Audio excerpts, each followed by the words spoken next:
Give government an inch, and they always take a mile, especially when it comes to war powers. Under the Constitution, Congress has the power to determine if the country will declare war and against whom. Only after that decision is made by Congress, the President takes charge of waging that war. James Madison put it this way: the Constitution supposes, what the history of all governments demonstrates, that the executive is the branch of power most interested in war and most prone to it. It is accordingly, with studied care, vested the question of war in the legislature. Hammering things home, Madison pointed out that the Constitution gave the president no authority to decide the question of whether or not the country would declare war.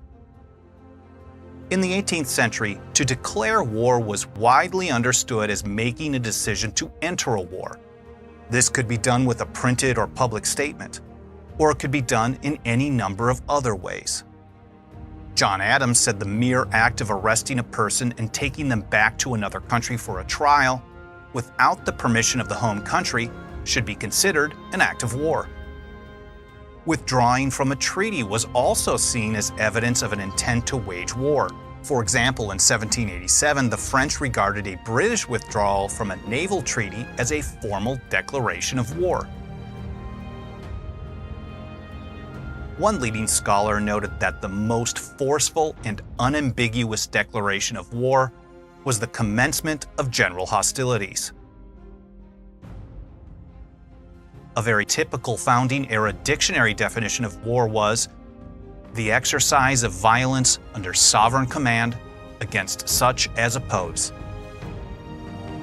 As the old saying goes, actions speak louder than words. Faced with these facts, many people today just twist definitions. For example, one common view is that limited airstrikes don't count as war. But under the Constitution, dropping a single bomb on another country over their opposition is an act of war. Twisting these definitions isn't just wrong, it has led to some pretty terrible results too. Under George W. Bush's 2 terms in office, the military dropped over 70,000 bombs. Not to be outdone, Barack Obama raised that number to 100,000.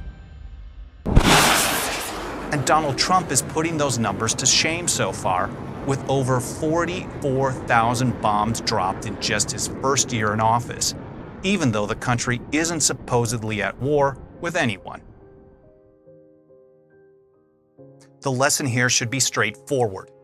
When you turn a blind eye to violations of constitutional limits, or you change definitions in the document to fit your own political goals, you shouldn't be surprised when politicians act like there are no limits at all.